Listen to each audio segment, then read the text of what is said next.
Howdy gang, Chris Latham here from Retain Genius, and in this video I'm going to show you how I leveraged AI to create myself my own lead magnet ROI calculator. And the main benefit of this is while people go through the calculator, they see the amount of money that could be saved or amount of money that they're losing. So when they get to that price point, they're already anchored in and they're not going to be frightened by the price point that I'm offering. So I'm going to dive right in. I'm going to show you this in this video. I'm going to show you the step-by-steps on what I did to get started, how I leveraged AI from the start to the building of the application, and how I got it hosted online, ready to go. So I'm going to show you right now what the app looks like, what the calculator looks like. So here I am on the service page. So in case you didn't know, Retain Genius is an offering where we help service providers automate follow-ups and lower acquisition costs. So you got leads coming in. We make sure that your team follows up and that no leads get left behind. So when it comes to the calculator, this is it right here, a simple follow-up ROI calculator. So if you're getting about 97 leads a month, each lead, so I got the dials as well, is about $3,000, and you got a conversion rate of maybe 24%. But now you respond in an hour, that's the amount of money you're potentially losing. If you could cut that down, you could start losing less and less money. So ideally, if you respond right away, you're making all your money back, which is the end goal. But understand that at least within half an hour, you're still being able to recoup some of that money. But ideally, you should have a better closing rate. That's the most important thing. But oftentimes a good closing rate comes down to you actually following up on things. So it's kind of like the chicken or the egg. If you don't follow up, you don't have a good closing rate. But if you don't have a good closing rate, it's possibly because you're not following up with well at the same time. So that's where this comes in. So now what process I had when it came to how to create this was essentially I'm thinking to myself, I want to create an app that I could put onto the site that is simple, that people can move dials. I want to make sure I have their input that they're able to punch in. So this is essentially the prompt that I use. So I already had an idea. I wanted a calculator. So I'm like, let me just see what AI could help me figure out. So I gave it the prompt of look at my ICP and my service offering. So essentially what I have set up here in ChatGPT is that it already has the information that I've uploaded in its knowledge center. So it already knows all the information regarding my service offering and my ideal customer profile. So it would be great for a free tool that I can place on my site as a way to help them capture more traffic. So free lead response time calculator was one. Checklist, not a fan of checklists. It's lame and overdone. Readiness quiz, I already have that going as a pop-up. And lead follow-up ROI calculator. So that was the one that captured my attention. So I'm going to scroll down to the point where I ask it to help me come up with the tool. Let me go down here. So here's a bunch of other ideas it gave.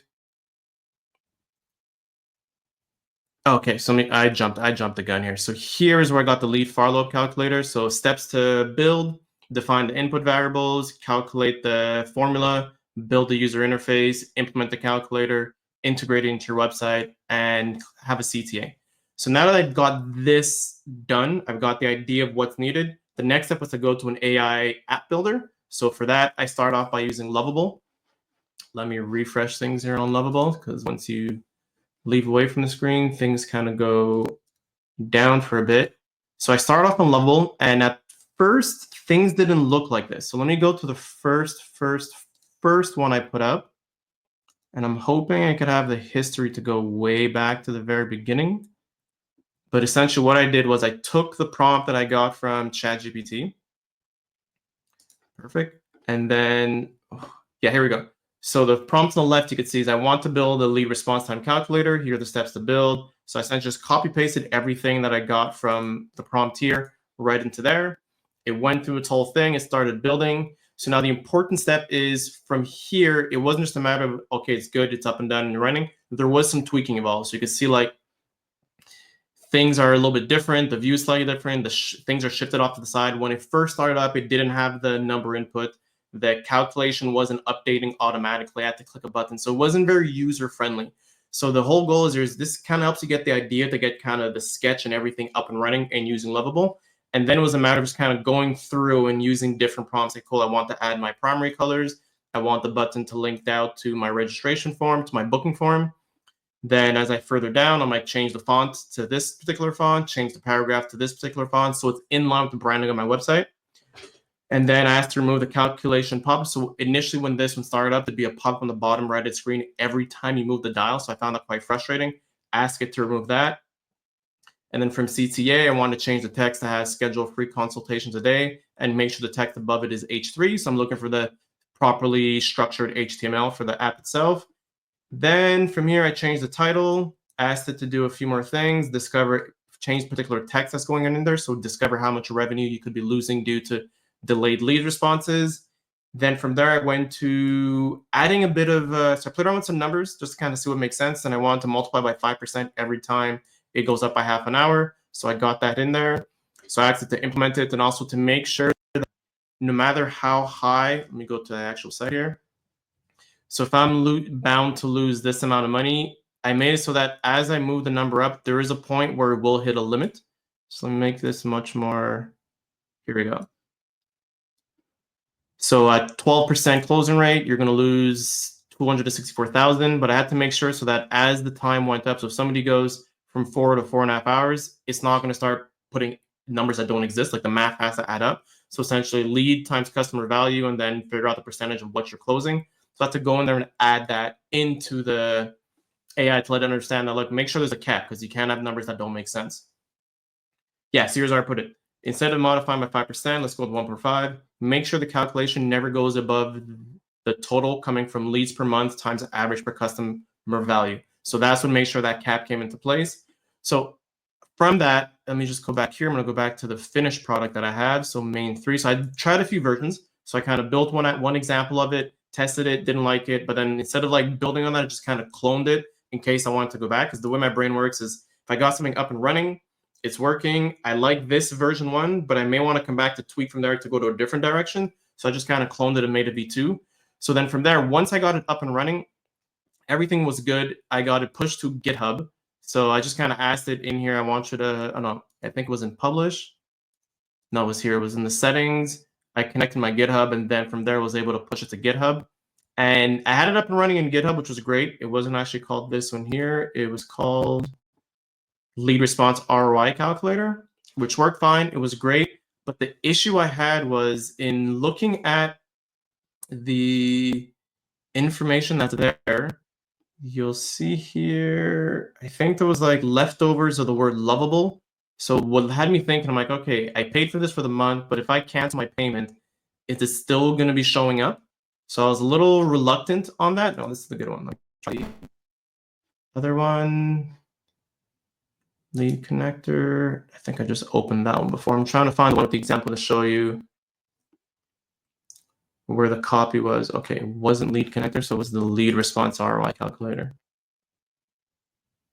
Yeah, so like here it had project info, lovable, simply visit lovable, and I'm like, I'm not sure if I'm gonna be in a situation that once I close my subscription that this will still be running. So then from there, what I decided to do was take a Windsurf. So this works in VS Code, pretty much it's a clone of VS Code setup, and it looks like this. So then what I did was instead of starting from scratch, I want to build off of what Lovable already had. So I'm gonna come here, I'm gonna go straight to the bottom, and we'll see, here's what I did is I leveraged that. I'm like, look, I got this up and working. It looked the way I wanted to look, but I wasn't really comfortable with it just kind of living on Lovable. So I gave it the prompt of, I need your help in writing a guide that I can hand to a developer so that he can rebuild this app as a copy. I want them to know how the calculation works, the font, colors, and all the front end and back end details. So then from here, what AI is going to be doing is literally giving me out a guideline that I can hand to a developer, which is going to be Codium, another AI coding developer, AI coding software. So I got all the information I needed from that, inputted it into Codium over here. That started building out everything I needed into what's called Revenue Rescue. I'm not going to show the prompts here, but essentially I just kind of copied that. Then I asked for more details. I'm like, I want specific details on the CT and headings, because what I had set up was whenever you click the button, I wanted to open it in a new tab. Because the issue I had was when I placed it on the website, this is an iframe, when the button would click, it would reload that page inside the small rectangle, which is not a really good user experience. So I want to make sure that it would open up to another page and the people could start filling out their information directly. So let me come back to here. So they gave me the extra information regarding the headlines, the text, the subheading text, and then it explained where to put that information. So in the calculator header.tsx file, I got no clue what that is, but it worked. And then from there, popped it into Codium, went through all this, got it up and running, got it working. Then I asked it to publish this to GitHub. So there's some sort of connection in here that took place. I'm not going to go through it because I may be showing some sensitive information, but essentially what that gave me was, let's get up and running, which is everything's here. So if ever I want to build this and expand off it, I have the ownership to the code and everything behind it. So now I've already unsubscribed from Windsurf. I've already unsubscribed from Level because I don't have any more use for it. I'm not going to keep paying a monthly fee for something that I got to make use of once and got what I needed from it. If I need something again, I will go back in the future and re-sign up. So I have everything here, all I need, all the information I need. I vetted it with a buddy of mine who codes. Like if ever I needed to do any tweaks or I needed to expand on this is something that's set up, that's clean enough in code that someone else could take on the job and expand on it from there. So now I got the code. The next step is to push it live so it's accessible on the internet. So the first thing I did was I got it set up on a subdomain. And when I'm thinking of publishing live, there's options such as Netlify and Vercel. And nothing wrong with Netlify. They're all great options, but I just like Cloudflare. It's free. There's a ton of stuff I could do in there. So essentially what I did was I connected my GitHub account here to Cloudflare pages. So if you go to your Cloudflare account, on the bottom left-hand side, click on workers and pages. And then here I'm able to, so you can see here, all deployment. It's in production. It's coming from the main GitHub at a particular database. And this is essentially the page it's coming from. So this is the GitHub page where it's loading them, but I wanted to load it through Cloudflare because it could push across the internet a whole lot faster. It's much smoother. And I just had everything in one place. And it just made it easier to connect the domain to it as well. So I got my custom domain connected, calc.retaingenius.com, SSL enabled for free. And this is just a matter of connecting it. If I try to do a new one, let me just show you what that looks like. So if I go to create pages, I don't want to create a worker, then you just click on connect to Git. And here I could go to connect the old one I found. Like I got this thing called WikTalk. Let me just kind of go through that real quick.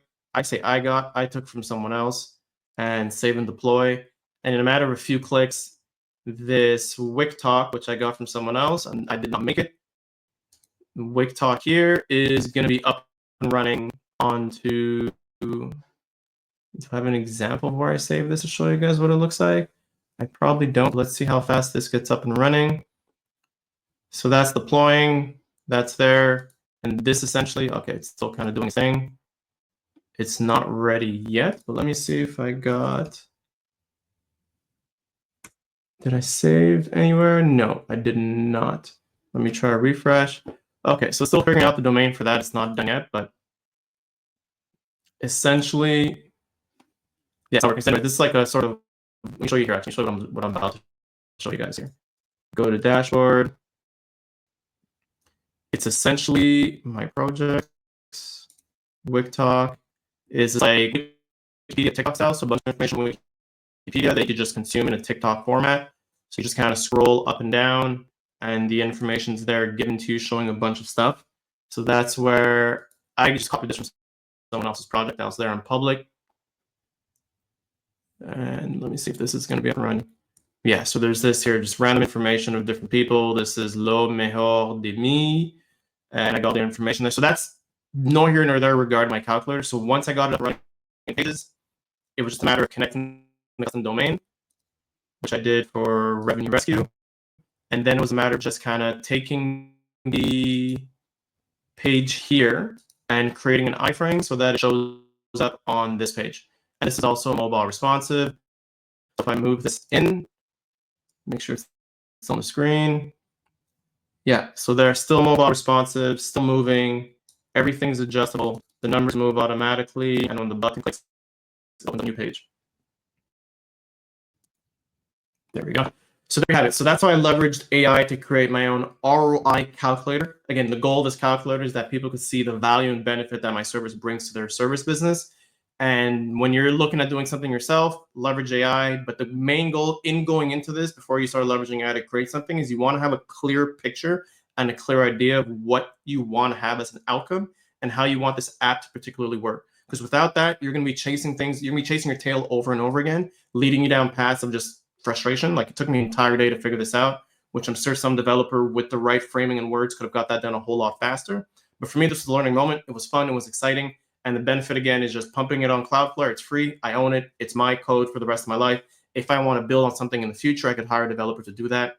That's everything there. If you have any questions, feel free to comment below. Hopefully this helps you in figuring out how you could leverage AI to help create tools for your business, for your personal projects, or just for friends and family.